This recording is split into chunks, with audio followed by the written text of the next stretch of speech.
गिन के सिक्के हाथ मेरा खुरदुरा हुआ, गिन गिन के सिक्के हाथ मेरा खुरदुरा हुआ, जाती रही वो लम्स की नरमी बुरा हुआ. જાવેદ અખ્તરનો આ શેર છે, તમને કદાચ ખ્યાલ હશે. ગિન ગિન કે સિક્કે હાથ મેરા ખુરદુરા હુઆ, જાતી રહી વો લમ્સ કી નરમી બુરા હુઆ. હવે આ શેર જો લમ્સ શબ્દનો અર્થ ખબર ન હોય તો હાથમાંથી સરી જાય. આ શેરનું આપણે ગુજરાતી કરીએ કે ખરબચડા હાથ થઈ ગયા સિક્કા ગણી ગણી, ખરબચડા હાથ થઈ ગયા સિક્કા ગણી ગણી, ગઈ સ્પર્શમાં હતી જે નજાકતની લાગણી, ગઈ સ્પર્શમાં હતી જે નજાકતની લાગણી. ખરબચડા હાથ થઈ ગયા સિક્કા ગણી ગણી, ગઈ સ્પર્શમાં હતી જે નજાકતની લાગણી. તો મિત્રો, આ જાવેદ અખ્તર સ્વનામ ધન્ય, એમના નામનો પરિચય આપવાની જરૂર નથી. એમની ઉર્દુ રચનાઓનું, નોન ફિલ્મી ઉર્દુ રચનાઓનું પ્રથમ પુસ્તક એટલે તર્કશ. આ તર્કશનો ગુજરાતી અનુવાદ મેં કર્યો છે અને આ પુસ્તક અત્યાર સુધી તો ઉપલબ્ધ નહોતું થોડા વર્ષોથી, પણ હવે એ તર્કશની બીજી આવૃત્તિ, એના અનુવાદની બીજી આવૃત્તિ આર શેઠ પબ્લિકેશન તરફથી પ્રકાશિત થઈ ચૂકી છે. આપ જોઈ શકો છો એ પુસ્તક અહીંયા. તો આ સરસ મજાનું રૂપકડું પુસ્તક પ્રકાશિત થઈ ચૂક્યું છે, થઈ રહ્યું છે. કોરોનાના સમયમાં ખૂબ ઈચ્છા હતી કે આનો કોઈ કાર્યક્રમ કરવો, પણ એ શક્ય ન બન્યું. તો આજે આ એના ઉદ્ઘાટન નિમિત્તે, વિમોચન નિમિત્તે જાવેદ અખ્તર વિશે, એમની કવિતા વિશે થોડી વાત કરવી છે. અને એ પહેલાં અનુવાદના સંજોગો કેવી રીતે નિર્માયા. હું સુરતનો એક સાદો સીધો કવિ અને ક્યાં જાવેદ અખ્તર, તો કઈ રીતે આ બન્યું એની પણ વાત મારે કરવી છે તમને. અને જાવેદ અખ્તરની બે મજાની નઝમ એના ગુજરાતી અનુવાદ સાથે પણ મારે તમને સંભળાવી છે. તો થોડો સમય હોય તો આપ આ વિડીયો જોશો. 27 ડિસેમ્બર 2002, 19 વર્ષ પહેલાંની આ વાત છે. સ્થળ સુરતનું ગાંધી સ્મૃતિ ભવન. 816 બેઠકની ક્ષમતા, એમાં લગભગ 1300 જેટલા ઉત્કંઠ રસિકો ગોઠવાયેલા હતા. અવસર હતો ઇમેજ પબ્લિકેશન પ્રકાશિત કૈફી આઝમી કેટલાક કાવ્યો એ પુસ્તકના ઉદ્ઘાટન સમારોહનો. તો કવિ, મુખ્ય મહેમાન, મુખ્ય અતિથિ, એમણે કહેલું કે હું આવીશ સુરત અને 10 મિનિટ કાવ્ય પઠન કરીશ, અને પછી સતત 90 મિનિટ સુધી ડાયરી કે કાગળોના સાથ વગર અસ્ખલિત શુદ્ધ ઉર્દુમાં કાવ્ય પઠન કરીને શબ્દોનો, વાણીનો, રજૂઆતનો એક આબેલ કિમિયાગર શ્રોતાઓને પોતાની જાદુઈ અસરમાં જકડી રાખે છે. અર્થોનું ઊંડાણ, છંદોની ગતિ, શબ્દોનું સૌંદર્ય અને વાણીનો આરોહ અવરોહ. વચ્ચે કોઈ મુશ્કેલ ઉર્દુ શબ્દ આવે ત્યારે એનો પરફેક્ટ અને ઓથેન્ટિક અંગ્રેજી સમાનાર્થી શબ્દ આપોઆપ કવિના હોઠથી સરી પડે અને આખી રજૂઆત સહસા સ્ફૂર્ત, હળવી, માર્મિક રમૂજોથી મંડિત. તો ચુંબકીય વ્યક્તિત્વના સ્વામી જાવેદ અખ્તરનું આ સાનિધ્ય, આ સમગ્ર કાળખંડનું મનોહર શિલ્પ માત્ર મારા જ નહીં પણ સુરતના એક રસિકના મનોપટ પર હું માનું છું કે સદાને માટે કોતરાઈ ગયું. એ દિવસે ઇમેજ પબ્લિકેશનની વિશિષ્ટ પરંપરામાં એક પીછું ઉમેરાયું. જાવેદ અખ્તર સુરતને આંગણે આવ્યા. થોડા કલાકો એમના સાનિધ્યમાં, એક દિવસ એમના સાનિધ્યમાં ગાળવાનું સદભાગ્ય સાંપડ્યું. એ દરમિયાન એમણે કહ્યું કે હું વધારે મંચ પરથી કવિતા બોલતો નથી અને સુરતનો મારો આજે કાર્યક્રમ છે, મારો આજે પરફોર્મન્સ છે, મારી લાઈફનું one of the best performance છે. તો વાત શરૂ ત્યાંથી થઈ હતી કે કૈફી આઝમી એમની મૃત્યુશૈયા પર હતા. સ્વર્ગસ્થ કૈફી આઝમી 3 દિવસ પહેલાં ગુજરી ગયા એના. તો સુરેશભાઈ એમને મળવા ગયેલા. તો ત્યારે એમને સુરેશભાઈએ વચન આપ્યું કે તમારા કાવ્યો છે એ ગુજરાતીમાં હું અનુવાદ એનો પ્રગટ કરાવીશ. અને એ સંકલ્પ આ દિવસે સાકાર થયો. એમણે મને કહી રાખેલું કે જાવેદજી આવવાના છે ને તું જાવેદજીને તર્કશનું પરમિશન માટે પૂછી લેજે અનુવાદની. હવે આ વાત જાવેદ અખ્તર સામે કઈ રીતે મૂકવી એની અવઢવમાં જ હું હતો. ત્યાં મારા આશ્ચર્ય વચ્ચે જ જાવેદ અખ્તરે સામેથી મને કહ્યું કે તર્કશનો અનુવાદ કરશો તમે? તો દેખીતી રીતે જ કૈફી આઝમીના જે મેં અનુવાદો કરેલા છંદોબદ્ધ હતા એ જોઈને ખૂબ પ્રસન્ન થયા કે ગુજરાતીમાં પણ ઉર્દુના છંદ જાળવીને તમે અનુવાદ, સમશ્લોકી અનુવાદ કર્યો છે. તો એ ખૂબ ખુશ હતા. એટલે સુધી કે કૈફી સાહેબની પ્રથમ પુણ્યતિથિ જ્યારે થઈ ત્યારે મુંબઈમાં શ્રી અમિતાભ બચ્ચનના હસ્તે એમણે એ પુસ્તકનું ઉદ્ઘાટન કરાવ્યું અને મને કૈફી આઝમીનું પુસ્તક જે તમે જોઈ રહ્યા છો એના પર અમિતાભના હસ્તાક્ષર પણ પાછળથી ત્યારે શક્ય નહોતા બન્યા તો કરાવીને મને આપ્યા. એમ બિગ બી સાથે મુલાકાત થઈ એમાં પણ એ જ નિમિત્તે બન્યા. તો આ રીતે આ પુસ્તક સાકાર થયું. જાવેદ અખ્તરની કાવ્યસૃષ્ટિમાં એક અનુવાદક તરીકે પ્રવેશતા પહેલાં હું એક બાળક તરીકે અને એક ભાવક તરીકે પ્રવેશ. કુશળ પટકથા લેખકની આ કવિતાઓમાં બદલાતા દ્રશ્યો, ક્લોઝઅપ, ઝૂમ થતા એંગલ, લોંગ શોટ કાબેલ એડિટિંગ અને જકડી રાખતો પ્રવાહ ન હોય તો જ નવાય. જેની રગોમાં પિતા જાનિસાર અખ્તરનું અને મામા મઝાર લખનવીનું લોહી અને કસબ વહેતા હોય, ત્યારે 35 વર્ષ સુધી એ કવિએ ગઝલ જ નહીં લખી. એ જરા અનપેક્ષિત હતું. અને ત્યારબાદ પહેલી જ ગઝલ જ્યારે લખી તો એ કાવ્યત્વની ઊંચાઈ સર કરી લે એ પણ સ્વાભાવિક હતું. એમના પિતા જાનિસાર અખ્તરની પ્રતિભા સાહિલ લુધિયાનવી કરતાં ઓછી નહોતી. છતાં ફિલ્મ ક્ષેત્રમાં વ્યવહારિક સફળતાથી દૂર રહી એમણે જિંદગી હોમી દીધી. કદાચ જાવેદ અખ્તરના મનમાં એનો આક્રોશપૂર્ણ પ્રતિભાવ હતો. પિતાજીએ બીજા લગ્ન કરેલા એ પણ એનાથી પણ એ નારાજ હતા. તો કવિતા તરફ જવાને બદલે એક વિરોધ રૂપે, એક વિદ્રોહ રૂપે ફિલ્મ ક્ષેત્રમાં એમને પટકથા લેખક તરીકે પગદંડો જમાવ્યો. એક જાજરમાન નેત્રદીપક સફળતા મેળવી, લોકપ્રિયતાના શિખરે બિરાજ્યા. અને પછી એ સફળતાનો ભાર અચાનક પોતાના માથેથી ઉતારી દીધો અને પિતાના અવસાન પછી એમની અંદરનો કવિ 1976ની આસપાસ જાગી ઉઠ્યો. તો એમની કવિતાઓમાં અંગત સંઘર્ષોની વાત, ઉપસતી ભૂસાતી કડવી મીઠી સ્મૃતિઓની ઝલક છે. જીવનની પાઠશાળાઓમાંથી લાદેલા આત્મજ્ઞાનની વાત છે. અને આ બધું જીવનમાં બરાબર ચાલતું હોય ત્યારે પણ મગજમાં ઘૂમરાતા કેટલાક નિરુત્તર સવાલો, આ બધું ક્યાંક જગ્યા માગતું હતું, ક્યાંક અભિવ્યક્તિ માગતું હતું. લોકો માટે ખૂબ ફિલ્મો, ખૂબ વાર્તાઓ, ખૂબ સ્ક્રીન પ્લે લખનારને પોતાને માટે જ્યારે લખવાની જરૂર પડી ત્યારે આ તર્કશનો જન્મ થયો. તર્કશ એટલે બાણ રાખવા માટેનું બાથું. તો આ તર્કશના તીર કોઈ શત્રુનો દેહ વિંધવા માટે નહોતા. એ તો ક્યારેક ભાવકનું હૃદય વિંધે, તો ક્યારેક શેરના સર્જકનું પોતાનું જ અંતરતમ વિંધે, અને ક્યારેક ઉપર બેઠેલા આપણા સૌના સર્જકનું અસ્તિત્વ વિંધે. લક્ષ્ય ચૂકે એવું કોઈ તીર આ તર્કશમાં નથી. કવિતા તો કવિતા, પણ તર્કશની પ્રસ્તાવના પણ એમણે એક કુશળ પટકથા લેખકની જેમ લખી છે. તમે સ્ક્રીન પ્લે વાંચતા હોય એવો અનુભવ થાય. તો આ પુસ્તક આપ સૌ વાંચશો જ મને ખાતરી છે. એમની 2 કવિતાઓ મારે તમને સંભળાવી છે અનુવાદની સાથે. બહુ જાણીતી કવિતા છે, પણ ગુજરાતમાં ગુજરાતીઓને કદાચ ઓછી સાંભળવા કે વાંચવા મળતી હશે. તો હું થોડોક અંશ એનો ઉર્દુમાં વાંચીશ, પછી તરત એનો ગુજરાતી અનુવાદ વાંચીશ. એમ કરીને આપણે આખી કવિતા ધીમે ધીમે પૂરી કરીશું. कविता शीर्षक है वो कमरा याद आता है मैं जब भी जिंदगी की चिलचिलाती धूप में तपकर. જાવેદ અખ્તર એક સંપન્ન થઈ ગયા અને ખૂબ મોટું ઘર, ખૂબ મોટો ફ્લેટ લીધો. એ પહેલાં જ્યારે સંઘર્ષના દિવસોમાં એક ઓરડામાં, જે કોઈ ઓરડામાં રહેતા હશે ભાડે, પેઇંગ ગેસ્ટ અથવા કોઈક જગ્યાએ, તો એ ઓરડાની એ વાત કરી રહ્યા છે કે वो कमरा याद आता है मैं जब भी जिंदगी की चिलचिलाती धूप में तपकर मैं जब भी दूसरों के और अपने झूठ से थककर मैं सबसे लड़के खुद से हार के जब भी उसे कमरे में जाता था वो हल्के गहरे कत्थई रंगों का एक कमरा वो बेहद मेहरबान कमरा जो अपनी नर्म मुट्ठी में मुझे ऐसे छुपा लेता था कि जैसे कोई माँ बच्चे को आंचल में छुपा ले. ઓરડો એ યાદ આવે છે. હું જ્યારે જિંદગીના ધોમ ધકતા તાપથી પ્રજડી, હું જ્યારે અન્યના અને જાતના સૌ જૂઠથી થાકી, લડી સૌથી સ્વયંથી હાર પામી, જે ઘડી એ ઓરડામાં હું જતો તો હલકા ઘેરા કથ્થઈ રંગે રંગેલો ઓરડો, બેહદ દયાળુ, જે એની નર્મ મુઠ્ઠીમાં મને એ રીતથી સંતાડી દેતો તો કે જાણે કોઈમાં બાળકને પાલવમાં છુપાવે, પ્યારથી ખીંજાય.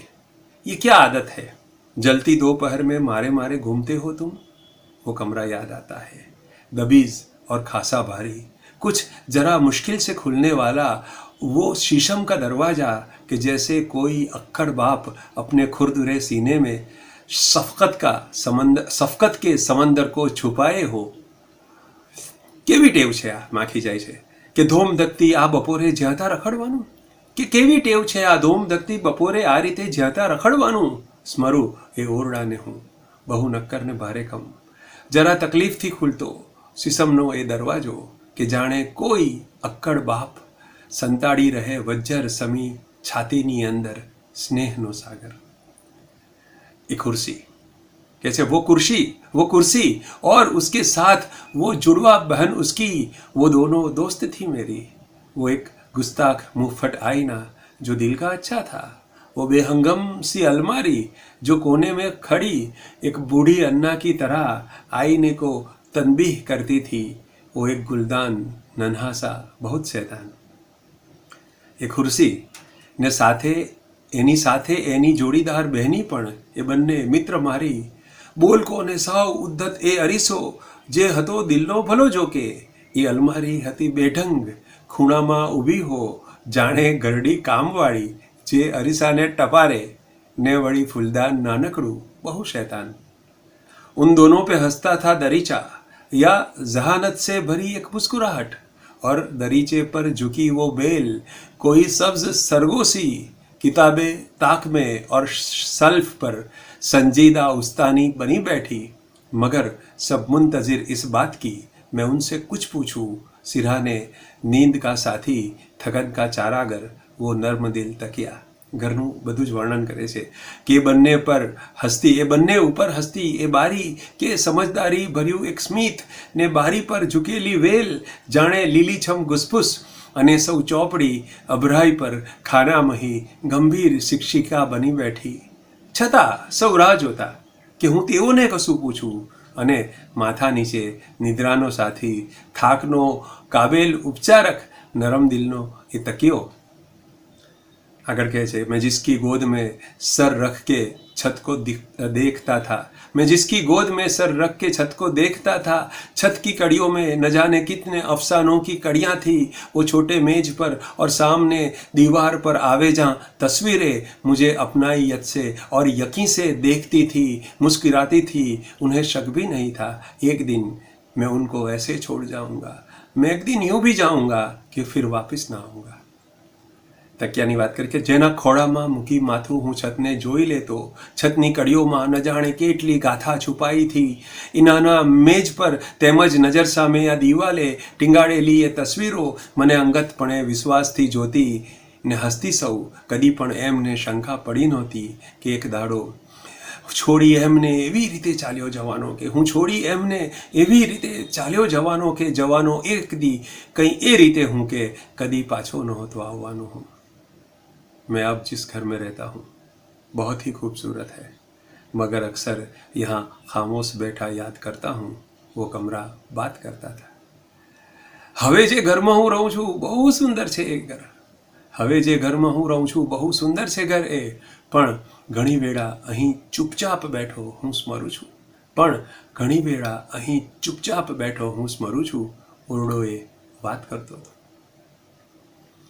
તો એકલતાના દિવસોમાં જ્યારે કોઈ નહોતું, પિતા સાથે સંબંધ નહોતો, માતા ગુજરી ગઈ હતી, ભાઈ બહેનથી દૂર એક એકલવાયુ વ્યક્તિ છે.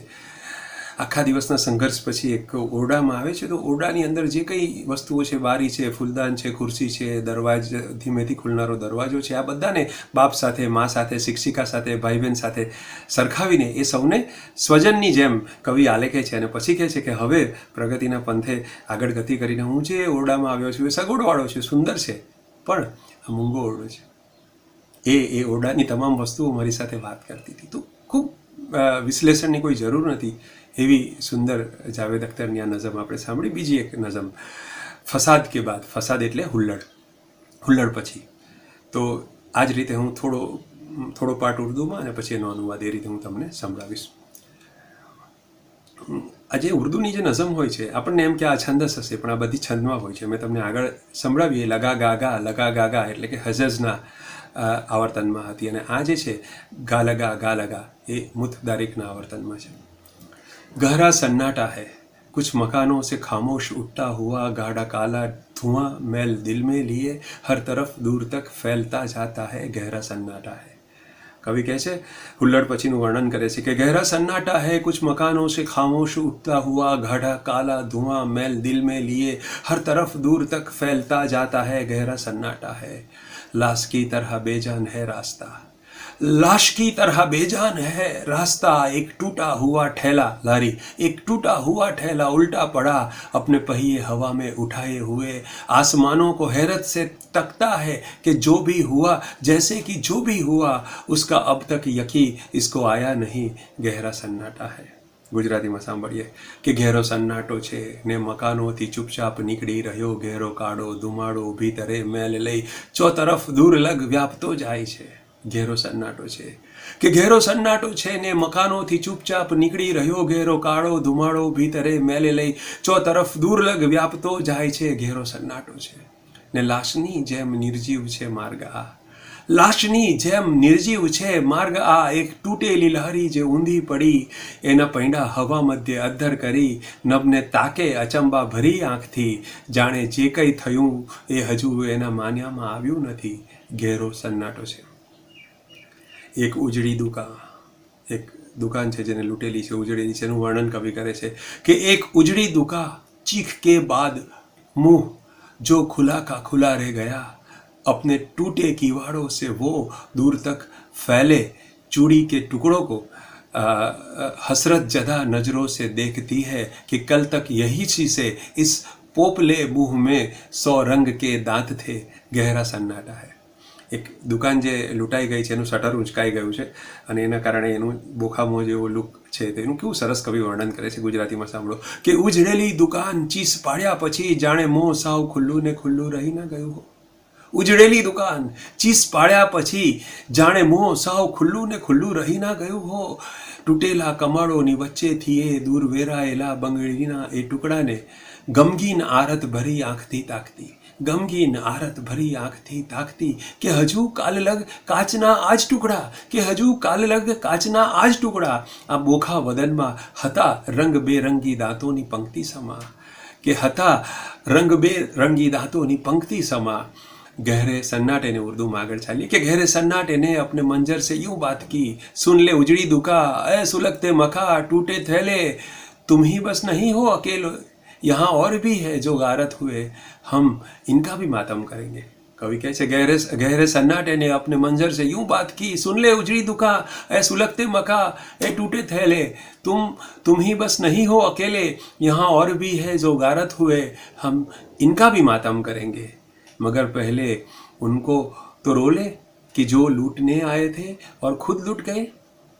क्या लूटा इनकी उनको खबर ही नहीं. कम नज़र है ये कि सदियों की तहजीब पर उन बेचारों की कोई नज़र ही नहीं.